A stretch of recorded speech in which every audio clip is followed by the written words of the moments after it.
18 சித்தர்கள்ல ஒருத்தரான அகஸ்திய முனிவரை பத்தி தான் இன்னைக்கு நம்ம பார்க்க போறோம். இவர் தமிழ் சித்தர்கள்லயே முதன்மையானவர் என்றும் சப்த ரிஷிகள்ல ஒருத்தர்னும் சொல்றாங்க. இவருக்கு சிவபெருமானே குருவா இருந்து எல்லா கலைகளையும் கத்து கொடுத்தாங்க. இவர்தான் அகத்தியம் என்னும் தமிழ் மொழிக்கான முதல் இலக்கணத்தை வகுத்தவர். இவருக்கு பல பெயர்கள் இருக்கு. தமிழ் முனிவர், மாமுனி, குருமுனி, திருமுனி, முதல் சித்தர், அமரமுனி என பல பெயர்கள் இருக்கு. இவருடைய வாழ்க்கை வரலாறை பற்றி பார்க்கலாம். இவருடைய பிறப்பே மனித பிறவியிலிருந்து வேறுபட்டதா இருந்தது. தாரகன்னு ஒரு அரக்கன் இருந்தான். அவன் பிரம்மனை நோக்கி கடுந்தவம் இருந்து ஒரு வரத்தை கேட்டான்.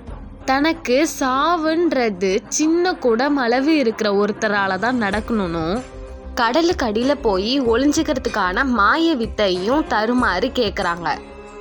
இப்படி பிரம்மதேவர்கிட்ட இருந்து வாங்கின வரத்தை எல்லாம் தாரகன் தவறான வழியில உபயோகிக்க தொடங்கிட்டான். உலகில் உள்ள எல்லா உயிர்களையும் துன்புறுத்திட்டு வந்தான். இதை பார்த்த இந்திரன் அவன் மேல கடும் கோபம் கொண்டு பூமிக்கு வராரு தாரகனை அழிக்கணும்னு. இதை தெரிஞ்சுக்கிட்ட தாரகன் கடலுக்குள்ள போய் ஒளிஞ்சிடுறாரு. இப்போ இந்திரன் அக்னி பகவானை கூப்பிட்டு தண்ணி எல்லாத்தையும் வத்தும்படி செய்ய சொல்றாரு.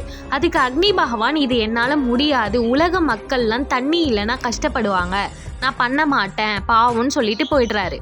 இரண்டாவதா இந்திரன் வாயு பகவானை கூப்பிட்டு வறண்ட காத்தால இந்த தண்ணிய வத்த செய்யுமாறு கேட்கிறாரு. அதற்கு வாயு பகவானும் அக்னி பகவான் சொன்னதையே சொல்லி இதை என்னால பண்ண முடியாது அப்படின்னு சொல்லிடுறாங்க. இதை கேட்ட இந்திரன், நான் கூட உலக மக்களோட நலத்துக்கு தான் சொல்றேன், ஆனா நீங்க கேட்க மாட்டீங்க, என் பேச்சை கேட்காததுனால நீங்க மனிதனா தான் பிறப்பெடுப்பீங்கன்னு சபிக்கிறாரு. அக்னி பகவான் மித்ரன் என்ற பெயர்லையும் வாயு பகவான் வர்ணன் என்ற பெயர்லையும் மானிடரா பிறப்பாங்க அப்படின்னு சாபமிடுறாரு.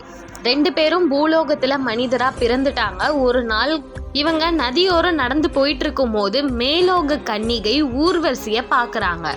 2 பேரும் அவளுடைய அழகுல மெய்மறந்து, இந்த மாதிரி ஒரு அழகிய பெண்ணை நான் பார்த்ததே இல்லை அப்படின்னு சொல்லி பேசிட்டு இருக்காங்க.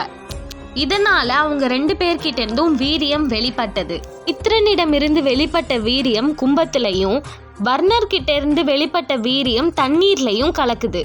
அந்த கும்பத்திலிருந்து தோன்றியவர் தான் அகத்திய முனிவர். தண்ணீரிலிருந்து தோன்றியவர் தான் வசிஷ்ட முனிவர். அந்த சின்ன கும்பத்திலிருந்து தோன்றிய அகத்திய முனிவர் அந்த குடம் அளவு தான் இருப்பார்னு சொல்லப்படுது. தாரகனை அழிக்க தோன்றியவர் தான் இவர். அகத்தியர் குடமளவு இருந்ததுனால தாரகனை அழிக்கிறதுக்கு இவர் தான் சரின்னு தேவர்கள் எல்லாரும் போய் தாரகனை பத்தி அகத்தியர்கிட்ட சொல்றாங்க. இதை கேட்ட அகத்தியர் 12 ஆண்டுகள் தண்ணீர் மேல உட்காந்து தவம் செஞ்சு பல வரங்களை சிவபெருமான் கிட்ட இருந்து பெற்றுக்கொள்றாரு. அதன் பிறகு அகத்தியரும் இந்திரனும் சேர்ந்து தாரகனை அழிக்கிறதுக்காக போறாங்க. இதை கேள்விப்பட்ட தாரகன் உடனே கடலுக்குள்ள போய் ஒளிஞ்சுக்கிறான். அப்போ அகத்திய முனிவர் என்ன பண்றாருன்னா அந்த கடல் தண்ணியை எல்லாத்தையும் குடிச்சிடுறாரு. அதன் பிறகு இந்திரன் கடலுக்குள்ள போய் தாரகனை வதம் செய்யறாரு.